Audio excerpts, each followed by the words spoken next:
Welcome back to channel छात्रों। यार chapter 2 is matter around us pure शुरू हो चुका है, तो अपनी अपनी सीट्स ले लीजिए और बैठ जाइए और चैप्टर अब हम शुरू करते हैं। एक चैप्टर ऑलरेडी मैंने डाल दिया है, ये सेकंड चैप्टर है। चलिए अब हम इसको बिगिन करते हैं। Is matter around us pure? हमारे आसपास की जितनी भी मैटर है क्या वो प्योर हैं, क्या वो शुद्ध हैं? चलिए देखते हैं। इंट्रोडक्शन में वो कह रहा है मैटर। अभी इससे पहले वाले चैप्टर में मैं आपको ऑलरेडी मैटर बता चुका था। Everything which occupy space and have a mass is called a matter. वो कुछ भी जिसके अंदर भार होता है, मास होता है, और जो एक जगह ऑक्यूपाई करता है वो मास मतलब मैटर की कैटेगरी में आता है। A substance which has a mass and occupy a certain space is called matter. The matter can be divided into two types. Matter दो टाइप में डिवाइड होते हैं। मैटर एक तो मिक्सचर में और एक प्योर सब्सटेंस में। तो ये मिक्सचर और प्योर सब्सटेंस मीन्स, देखिए मिक्सचर मीन्स होता है जैसे दो सॉल्यूशंस वगैरह हो गए और उनको आपस में मिक्स करा गया, तो वो जस्ट मिक्सचर है। वो जैसे पानी के अंदर नींबू निचोड़ दिया, it's just a mixture, that's it. एक होता है प्योर सब्सटेंस। प्योर सब्सटेंस मतलब उसके अंदर एक ही तरह के पार्टिकल्स हैं और वो प्योर सब्सटेंस माना जाएगा, ठीक है। इसके बाद में मिक्सचर में भी आगे कैटेगरी बन गई है होमोजीनियस मिक्सचर और हेट्रोजीनियस मिक्सचर, और आगे हम बात करेंगे वो क्या है। इसके बाद प्योर सब्सटेंस में आएगा आपका एलिमेंट और आएगा कंपाउंड, ठीक। चलिए बिगिन करते हैं और डिटेल में चलते हैं चैप्टर के। What is mixture? मिक्सचर क्या है? Mixture is a formed by combining two और more substances in which each substances retain its characteristics. तो बस सिंपल सी बात है, दो सब्सटेंसेस को आपस में कंबाइन करना और बस मिक्स करना, और लेकिन उसकी जो कैरेक्टरिस्टिक्स हैं, जो उनकी प्रॉपर्टीज हैं, वो रिमेन सेम होनी चाहिए, मतलब सेम ही रहे, एज इट इज ही रहे, दैट्स इट। उसको हम मिक्सचर बोलेंगे। There are two types of mixture, homogeneous और हेट्रोजीनियस। होमोजीनियस, हेट्रोजीनियस, ये दो टाइप के मिक्सचर होते हैं। होमोजीनियस क्या होता है? ऐसा mixture, a mixture which has the same proportion of its compound through out the mixture is called the homogeneous mixture. ऐसे मिक्सचर जिसके अंदर जो प्रोपोर्शन होता है सेम होता है उसके कंपाउंड का। कंपाउंड मतलब अलग अलग चीजों का मिलना, एक कंपाउंड बन जाता है उससे। Of its compound through out mixture is called the homogeneous mixture. For example air. Air is a homogeneous mixture. Air जो होगी हमारी होमोजीनियस मिक्सचर होगी। क्यों? Because it contains a mixture of different gases like nitrogen gas, oxygen gas and so on. तो वो different different type की gases का mixture होता है, that is why it is homogeneous. मतलब थ्रू आउट एकदम बढ़िया तरीके से उसका सेम प्रोपोर्शन हो, उसको हम होमोजीनियस मिक्सचर की कैटेगरी में रखेंगे। अब चाहे वो गैस हो, लिक्विड हो, कुछ भी हो। नेक्स्ट आएंगे heterogeneous mixture. A mixture which has a variety of proportion in its compound throughout the mixture is called the heterogeneous mixture. For example, the soil is a heterogeneous. Soil जो होती है वो heterogeneous होती है mixture that consists of pebbles. अब soil के अंदर बहुत सारी चीज़ें mix होती हैं, right? तो मतलब वो pure नहीं होती, उसके अंदर pebbles, कंकड़ पत्थर, sand, plant matters, ये बहुत सारी चीज़ें उसके अंदर mix होती हैं, इसलिए उसको heterogeneous में रखा गया है। जो प्योरेस्ट होगा वो होमोजीनियस मान लो, और जिसमें थोड़ी गंदगी होगी या हमें दिख रहा है कि इसके अंदर ये भी मिक्स है, ये भी मिक्स है, ये भी मिक्स है, तो वो हेट्रोजीनियस की कैटेगरी में रख, ऐसे समझो। Homogeneous mixture, heterogeneous mixture consist are mixed uniformly, आराम से मिल जाते हैं। The constituent are not mixed uniformly. The constituents जो होते हैं, सॉरी मैंने कुछ गलत पढ़ लिया, जो कॉन्स्टिट्यूएंट्स होते हैं मतलब जिनसे वो बनता है, दैट इज कॉल्ड कॉन्स्टिट्यूएंट्स, वो आपस में यूनिफॉर्मली नहीं मिलते हैं, तो वो हेट्रोजीनियस में आ जाते हैं। The components can not be easily seen. इनमें जो कंपोनेंट होते हैं उनको हम आसानी से नहीं देख सकते, जबकि इसके अंदर हम कंपोनेंट को आसानी से देख सकते हैं। भाई वो अलग अलग हैं और बिल्कुल आंखों से हम उसको साफ साफ देख सकते हैं, इसलिए वो हेट्रोजीनियस में रख रहे हैं उसको हम। A component can not B separate by filtration. इसमें जो कंपोनेंट होते हैं वो फिल्ट्रेशन के थ्रू मतलब प्योर नहीं किए जा सकते। जैसे कि मान लो आप दूध के अंदर लाइक चीनी मिला देते हैं, तो वो इतनी अच्छी तरह से मिल जाएगा, अब उस चीनी को आप उस दूध में से अलग नहीं कर सकते, तो वो फिल्टर आप उसको नहीं कर सकते, है ना, और यूनिफॉर्मली मिल भी जाती है वो। यहीं अगर हम पानी के अंदर थोड़ी सैंड मिला दें, मिट्टी, रेत, तो वो क्या है, यूनिफॉर्मली मिक्सड नहीं होती है। The component can be seen easily, और उस मिट्टी को हम आसानी से देख भी लेते हैं, तो वो हेट्रोजीनियस में आएगा ऐसा। फॉर एग्जाम्पल शुगर सोल्यूशन हो गया मतलब मीठा पानी, सोडा वाटर हो गया मतलब सोडे वाला पानी वगैरह, और नींबू पानी वगैरह, ऐसे मतलब हो गए आसानी से जो मिल जाते हैं होमोजेनियस। फॉर एग्जांपल इसमें हेट्रोजीनियस में हमारे हो गए मिल्क हो गया हमारा, ब्लड हो गया हमारा, ये हेट्रोजीनियस मिक्सचर्स होते हैं। अच्छा आगे बढ़ते हैं. What is solutions? A solution is defined as a substance which is two or more substances are completely dissolved into each other and cannot be filtered out. अब solution मतलब वो होता है जिसमें दो substances आपस में मिल जाएं और फिर dissolve हो जाएं, घुल जाएं, और उसके बाद में वो cannot be filtered out, और फिर बाद में वो filter ना हो पाए, मतलब छलनी से या किसी भी चीज़ से छन ना पाए. सिंपल सी बात है, उसको हम सोल्यूशन बोलेंगे. सोल्यूशंस लाइक दो केमिकल्स लिए मैंने, आपस में दोनों को मिक्स आउट कर दिया, दैट इज सोल्यूशन. जो भी कुछ बना वो सोल्यूशन है. ऐसे करके solution is specially types of homogeneous mixture in which one only one type of phase is present. For example laminate is a solution. जैसे कि यहाँ पर नींबू पानी, लैमिनेट एक सोल्यूशन यहाँ पर कंसिडर किया गया है, उसको होमोजेनियस मिक्सचर की कैटेगरी में रखा गया है. The proportion of solutions are given as below, shown below. It is a homogeneous mixture, और the particles of solution are smaller than 1 nanometer. 1 nanometre से भी उसके जो पार्टिकल्स होते हैं सोल्यूशन के, वो छोटे होते हैं इन अ डायमीटर के फॉर्म में. So they cannot be seen through the naked eyes. तो वो हम अपनी नॉर्मल आंखों से नहीं देख सकते, उसको हार्ड माइक्रोस्कोप से देखना पड़ेगा. इसके बाद में it doesn't show the Tyndall effect. अभी टिंडल इफेक्ट मैं आपको उसमें डालूंगा, मतलब वीडियो डाल दूंगा, उससे आप समझ जाएंगे व्हाट इज टिंडल इफेक्ट. आगे आएगा, पढ़ेंगे हम. It can not B filtered, वो फिल्टर नहीं हो सकता. ठीक है, होमोजेनियस मिक्सचर की बात हो रही है यहाँ पर, ध्यान रखना. इसके बाद आते हैं the concentration of the solution is amount of the solute present in given amount, mass और a volume. The solution of the और an amount of solute dissolves in a given mass और a volume of solvent. It is expressed as, इसको कैसे express कर सकते हैं. अब concentration क्या होता है, सॉल्वेंट क्या होता है, सॉल्यूशन क्या होता है, और सॉल्यूट क्या होता है. देखिए, जैसे मैंने एक बिकर ले लिया, ठीक है. अब उस बिकर के अंदर let me just change the pen. जैसे मैंने एक बिकर ले लिया, ठीक है.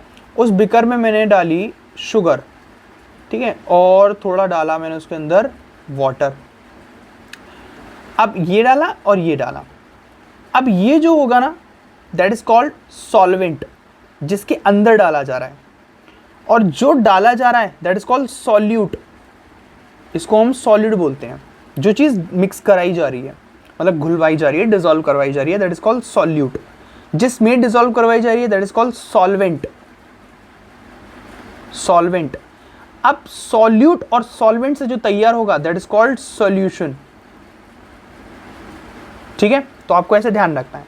अब जैसे नींबू और पानी है, तो नींबू को मैं निचोड़ूंगा, राइट. मैं नींबू को पानी के अंदर मिक्स कर रहा हूं, right.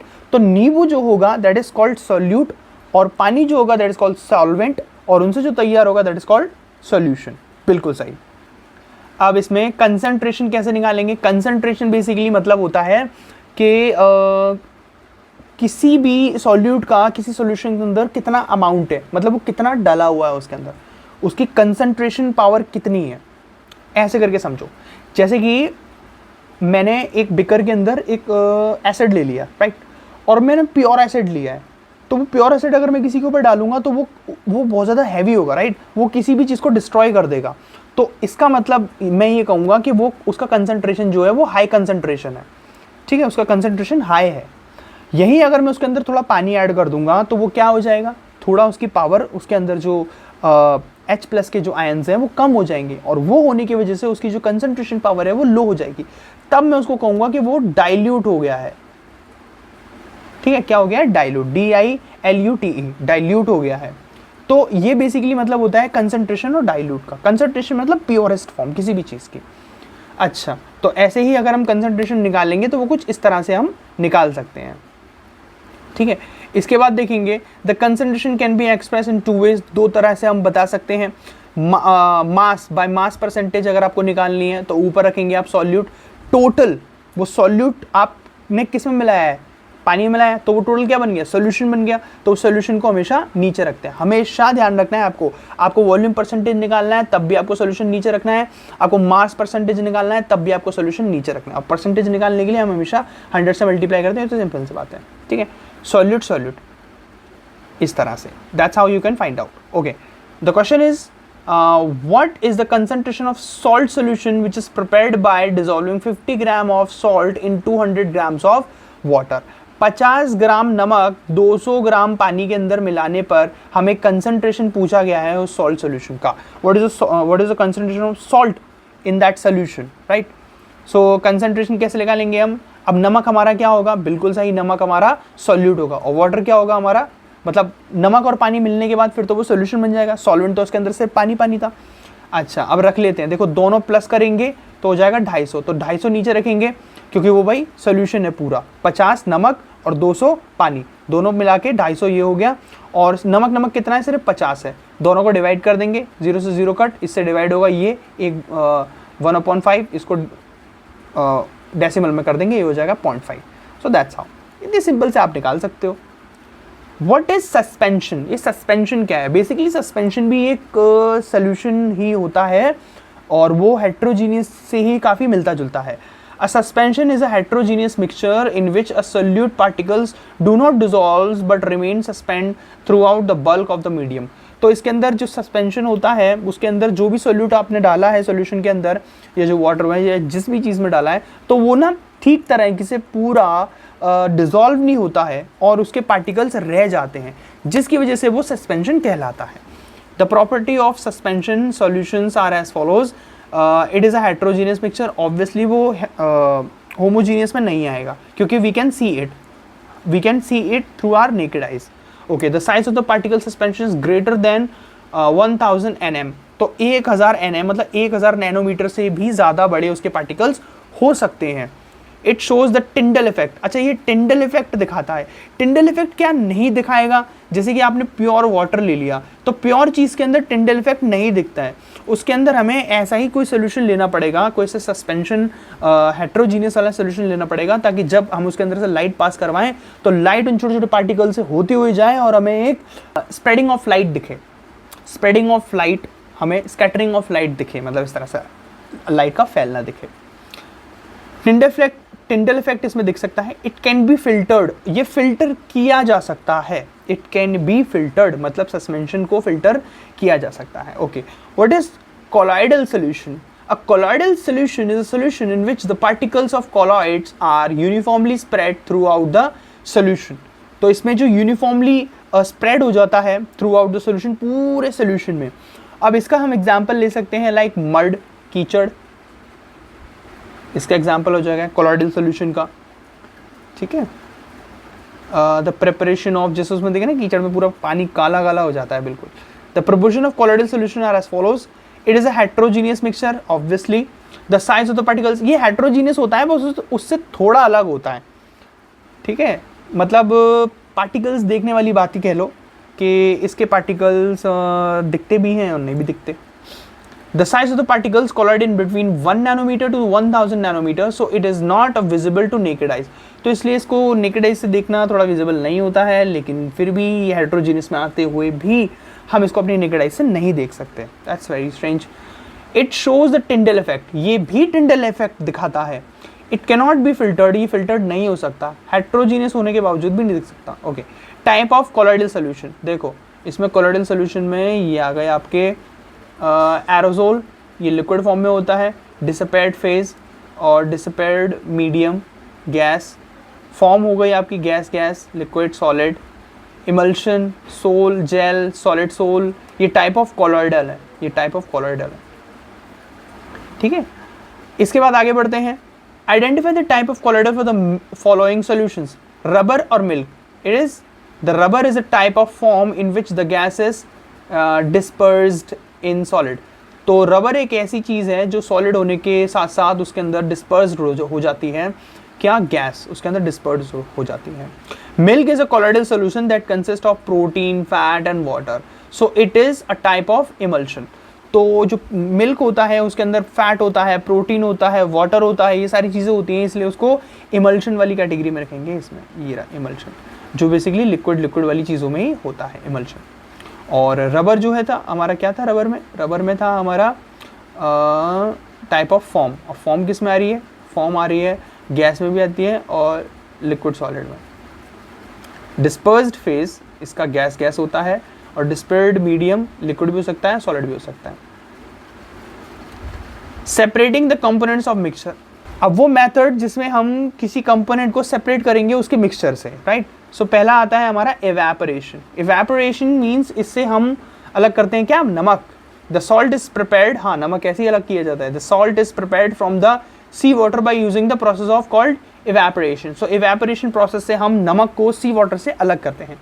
The evaporation is the process in which the liquid change its states to gas at a temperature below its boiling point. अपने बॉइलिंग पॉइंट से टेम्परेचर चेंज होने पर कोई भी पानी गैस बन जाता है और गैस भाप बन के उड़ जाता है। जैसे क्या करते हैं मछुआरे के, जो भी नमक मतलब नमक का व्यापार करता है, तो वो क्या करता है कि समुद्र का जो पानी होता है वो एक जगह इकट्ठे कर लेता है और उसके बड़े बड़े से गड्ढे और टीले काइंड ऑफ बना देता है। अब उसके अंदर क्या होता है कि सन बहुत मतलब वहाँ पे क्या होता है कि सन बहुत तेज़ से चमकता है, तो सन के चमकने से हीट बढ़ती है, हीट बढ़ने से क्या होता है, इवेपोरेशन होता है, और इवेपोरेशन से क्या होता है, जितना भी पानी होता है वो सब उड़ जाता है और एट द एंड क्या रह जाता है, सिर्फ सॉल्ट रह जाता है। So this is the process. So evaporation के उस प्रोसेस से हम ऐसे ले लेते हैं। इसके बाद है फिल्ट्रेशन। फिल्ट्रेशन तो हम सभी को पता है, the process which is used to separate solid substance from the liquid. अब ये सॉलिड सब्सटेंस को अलग करना है लिक्विड से, by allowing the liquid substances to pass through the filtration medium is called the filtration, जिसमें फिल्ट्रेशन मीडियम से उसको पास करवाया जाता है। अरे यार सिंपल से समझो ना, जैसे चाय होती है, हमारी मम्मियाँ चाय छानती हैं, राइट, तो इसमें जो पत्ती होती है, जो चाय पत्ती होती है, वो सॉलिड हो गई और हमारा जो पूरी चाय है वो एक सोल्यूशन हो गया। तो सोल्यूशन के अंदर से जब हम मतलब चाय पत्ती निकालते हैं, चाय पत्ती तो नहीं पीते, तो वो निकालते तो कैसे करते हैं हमको उसको पास करवाते हैं, किससे, एक फिल्टर से, और फिल्टर क्या, छलनी, सिंपल उससे पास करवाते हैं तो वो प्योर हो जाता है, फिल्टर हो जाता है।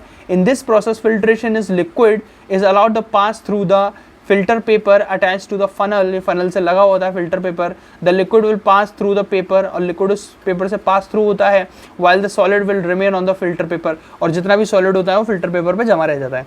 जैसे कि हम छलनी से चाय छानते हैं तो चाय छलनी में पत्ती पत्ती रह जाती है और नीचे से पूरी चाय छन के हमारे कप में आ जाती है। बस ये फिल्ट्रेशन है। ये इन्होंने फिल्ट्रेशन का एक साइंटिफिक वो बना दिया model.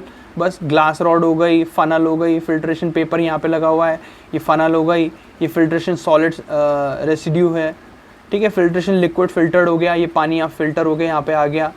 Mixture of liquid and insoluble solids. अब ये मिक्सचर है किसका, लिक्विड का और इनसॉल्युबल सॉलिड्स का, मतलब ऐसे सॉलिड्स जो इसके अंदर डिजॉल्व नहीं हो पाए। बस। Centrifugation. Centrifugation is a technique in which the substance is separated through the spinning. Spinning the denser particles are forced to be bottom while the lighter particles stay at the top when spun rapidly. अब इसमें centrifugation में क्या होता है? Centrifugation is a technique. It is a kind of a technique in which the mixture is separated through the spinning and the denser particles. तो spinning और denser particles के through उसको अलग किया जाता है। Particles are force to be bottom, जिसमें वो बॉटम पे बैठ जाते हैं जितने भी भारी पार्टिकल्स होते हैं, वाइल द लाइटर पार्टिकल जो होते हैं स्टे एट द टॉप, वो ऊपर ही रहते हैं। तो ऐसे करके फिल्टर हो जाता है व्हेन स्पन रैपिडली। इसके बाद separating funnel. The immiscible liquids can be separated by using a separating funnel. अब इमिसिबल लिक्विड्स, ऐसे लिक्विड जो मिक्स नहीं हो सकते, उनको सेपरेटिंग फनल से अलग कर देते हैं। The principle used in separating funnel is based on the difference in densities of the two liquids. तो ये टू लिक्विड्स की डेंसिटी पर बेस्ड है। The denser liquid is settled at the top bottom. तो जितनी भी लिक्विड की density जो होगी वो हैवी होगी तो वो नीचे बैठ जाएगा of the funnel, while the lighter liquid will remain at the top। तो जितने भी लाइटर जो लिक्विड होंगे वो टॉप पर बने रहेंगे। जैसे हमने देखा होगा ग्लास के अंदर तेल डालते हैं, केरोसिन डालते हैं, पेट्रोल डालते हैं, फिर देखते हैं उनकी लेयर्स बन जाती हैं, तो जो सबसे भारी होता है वो नीचे आ जाता है। ऐसे एक्सट्रैक्शन, निचोड़ना कहने का मतलब है, एक्सट्रैक्ट करना। Organic compound in organic solvents, organic solvent phase, aqueous phase, organic compound in water, ये आप देख लीजिएगा। before extraction, shake after extraction, ऐसे extract होता है, ठीक है। sublimation, the process in which the solid state change its state directly to the gas, जिसमें ये हमने पहले वाले चैप्टर में पढ़ा है। सब्लिमेशन इज द प्रोसेस जिसमें सॉलिड डायरेक्ट गैस बन जाता है, जिसके एग्जांपल है नैप्थलीन बॉल्स हो गए, हमारे ड्राई आइस हो गई। नैप्थलीन बॉल्स मतलब कपूर की गोलियाँ, कैम्फोर की। Gas without converting into liquid, बिना लिक्विड में बने वो सीधा सीधा गैस बन जाती है. This process is generally use to separate sublimable volatile components from the non-sublimable impurities. Okay. Ammonium chloride, iodine, naphthalene, dry ice, arsenic, etc. are the example of sublimable solids which change their states from solid to gas without leaving any residue. तो बिना किसी residue को छोड़े हुए ये सीधा की सीधा लिक्विड से सॉलिड से गैस में बदल जाते हैं, ना कि लिक्विड से. ये इसके एग्जांपल मैंने आपको दिए, ammonium chloride, iodine, naphthalene balls, dry ice, etcetera etcetera. Chromophotography. So chromophotography is a technique used to separation of those solutes that is dissolved in same solvent. अब इन सॉल्यूट को अलग करना जो एक ही सेम सॉल्वेंट में डूबे हुए हैं, dissolve in the same solvent. It works on the principle of interaction between the solute and solvent. ये उस principle पे based है जिसका जो principle है solute और solvent का interaction, मतलब आपस में मिलना. The compound which is more soluble in solvent can elute faster, while the component which has a low solubility in solvent will elute slower. तो ऐसे solvents जिनकी solubility कम होती है वो मतलब कम सॉल्वेंट के अंदर डिज़ोल्व हो पाते हैं और धीरे धीरे हो पाते हैं, लेकिन जिनकी सॉल्युबिलिटी ज़्यादा होती है वो ज़्यादा जल्दी सॉल्वेंट के अंदर सॉल्युबल होते हैं. Paper chromophotography. Solvent flow, solvent front, solvent separated component, solvent time, time at origin और पेपर. ये पूरा एक डायग्राम बनाया हुआ है. Distillation. Distillation is a method of separation of the components of mixture containing two miscible liquids that boils without decomposition and have the sufficient difference in their boiling point. It is a commonly used in water purification technique. ये water purification technique में काम आता है. Distilled is a method for the separation of components of a mixture. ये mixture के components को separate करने में काम आता है distillation. Containing two miscible liquids, जिसके अंदर दो miscible liquids होते हैं that boil without decomposition, जो बिना decomposition के boil हो जाते हैं, and have a sufficient difference in their boiling point, और उनके boiling point में उनके पास sufficient difference होता है. It is commonly used in water purification. ये ज़्यादातर पानी को साफ करने में टेक्निक काम आती है. इसके बाद यहाँ जाते हैं थर्मामीटर और क्लैम्प डिस्टिलेशन फ्लास्क. ये पूरा एक मेथड बताया हुआ है, या नीचे से आग लगाई हुई है, और mixture of acetone and water. ये एसीटोन और वाटर का मिक्सचर यहाँ पर तैयार किया गया है. एसीटोन आई थिंक उसको बोलते हैं थिनर को. Water outlets, clamps, water condenser, ये एसीटोन है यहाँ पे, और ये cold water in that. Fractional distillation is a type of distillation process in which the chemical mixture into different fraction using the difference in their boiling point. It is useful for the liquid whose difference in boiling point is less than 25 Kelvin. This liquid which has a low boiling point separate first. जिसका low boiling point होता है वो सबसे पहले separate होता है from the mixture, while the liquid which has the highest boiling point will separate last. तो उसको last में होता है, उसको last में करते हैं. Crystallization. The process in which the large crystals of pure substance formed.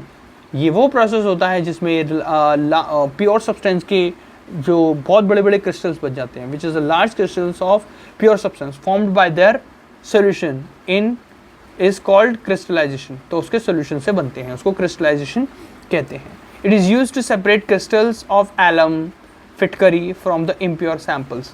तो वो यही है कि it is used to separate crystals of alum. फिटकरी के जो क्रिस्टल्स होते हैं वो उसको अलग करते हैं इम्प्योर सैंपल से. जो इम्प्योर मतलब जो गंदे सैंपल्स होते हैं. Physical and chemical change. A change in which a substance undergoes a process to change its physical properties is called a physical change. अब ऐसा चेंज जिसमें किसी चीज़ का अपीयरेंस चेंज हो या देखने में वो चीज़ कैसी है, बस वो चीज़ चेंज हो जाए. It is reversible process. ये प्रोसेस रिवर्सिबल होता है, मतलब इसको वापस हम दोहरा सकते हैं. That does not form a new product. इसके अंदर कोई भी नया प्रोडक्ट फॉर्म नहीं होता. For example stretching a rubber band, tearing a paper, breaking a wood example etcetera etcetera. ये फिजिकल चेंज हो गया। A change in which a substance undergoes a process change its chemical composition is called the chemical change. अब ऐसा substance जो किसी chemical composition से होकर गुजरे तो उसको हम केमिकल चेंज कहेंगे, जिसमें कोई नया सब्सटेंस बनता है और ये इरिवर्सिबल है, ये वापस नहीं हो सकता।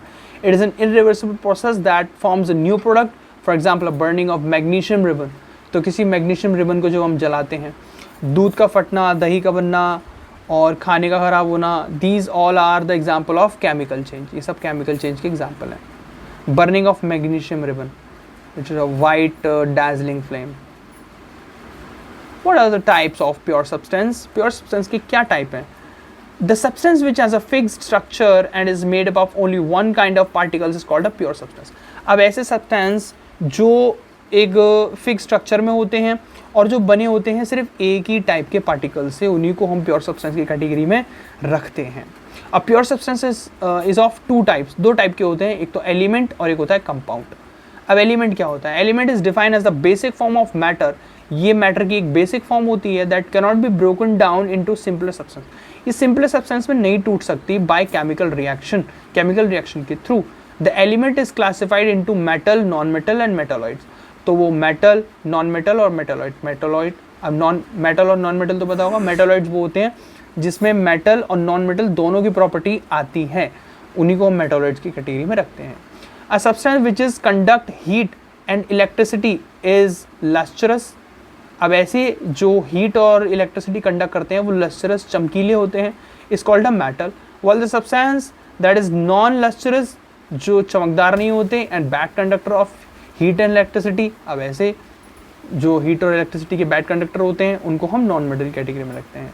while the metalloid is a substance with certain the properties of metal and certain properties of non metal, दोनों की प्रॉपर्टी रखने वाले मेटालॉइड्स होते हैं। For example silicon is a metalloid, silicon एक मेटालॉइड है। एलिमेंट हो गया, एलिमेंट मींस प्योर होना चाहिए। जैसे कि एलिमेंट के एग्जांपल जैसे हमारे O2 हो गया, ठीक है, O3 हो गया, H2 हो गया, ये सारे एलिमेंट है। Compound, a compound is a substance that is prepared by combining two और मोर एलिमेंट्स। अब कंपाउंड वो होता है जिसमें एक या एक से ज़्यादा, दो या दो से ज़्यादा एलिमेंट्स मिक्स होते हैं इन अ फिक्स्ड प्रोपोर्शन, एक फिक्स्ड प्रोपोर्शन में। For example water is a compound. जैसे कंपाउंड में देखो, जैसे H2O हो गया वाटर का, है ना, CO2 हो गया कार्बन डाइऑक्साइड का, और H2SO4 हो गया सल्फ्यूरिक एसिड का। मतलब ये सारे कंपाउंड की कैटेगरी में आते हैं जिसके अंदर अलग अलग डिफरेंट टाइप के एलिमेंट्स जुड़े हुए हैं, जबकि एलिमेंट्स में सिर्फ एक प्योर एलिमेंट होता है, ठीक। और वही एलिमेंट अगर जुड़ जाएं तो वो फिर कंपाउंड बन जाते हैं। तो कंपाउंड में डिफरेंट और एलिमेंट में pure. The difference between the mixture and compound is given as shown below. तो मिक्सचर जो होते हैं, एलिमेंट्स और compound form mixture by physical interaction. तो मिक्सचर जो होता है वो कैसे बनता है?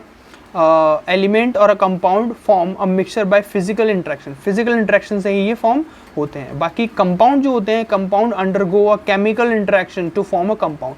अभी एक केमिकल उसमें जाते हैं, एक केमिकल के थ्रू होते हुए ये केमिकल इंटरेक्शन के थ्रू ये फॉर्म होते हैं। It is a variable composition, ये बदलती जाती है। It has a fixed composition, ये फिक्स्ड होती है, ये बदलती नहीं है। It shows the property of its constituent, ये अपने कॉन्स्टिट्यूएंट की प्रॉपर्टी को शो करता है। It will not show the property of its constituent, ये अपने कॉन्स्टिट्यूएंट की प्रॉपर्टी शो नहीं करता। The constituent can be separated bye a physical method, इनमें फिजिकल मेथड से ही इनके कॉन्स्टिट्यूएंट को अलग किया जा सकता है, जबकि इसमें इसके कॉन्स्टिट्यूएंट जो होते हैं उनको केमिकल रिएक्शन के थ्रू अलग किया जा सकता है। Can be separated bye chemical reaction. So that's it छात्रों, तो ये आपका चैप्टर 2 था, is matter around us pure. I hope आपने समझा होगा, और इसका एक छोटा सा जो है नोट फॉर्म में मैं आपको यहाँ डाल दे रहा हूँ, तो इसके नोट्स भी आप प्रिपेयर कर लीजिएगा, ठीक है। और आपके नोट्स से अगर आपको अच्छे से समझ में आए, तो बेसिकली इसमें ये बात करी गई है कि जो हमारे आसपास के मैटर होते हैं वो प्योर होते हैं या नहीं होते हैं, बस। और बस चैप्टर आपका यहीं तक था। आई होप आपको चैप्टर समझ में आया होगा। मिलते हैं नेक्स्ट वीडियो के साथ। Till then take care, bye bye. और वीडियो को सब्सक्राइब, चैनल को सब्सक्राइब, वीडियो को लाइक ज़रूर कीजिएगा। Thank you so much.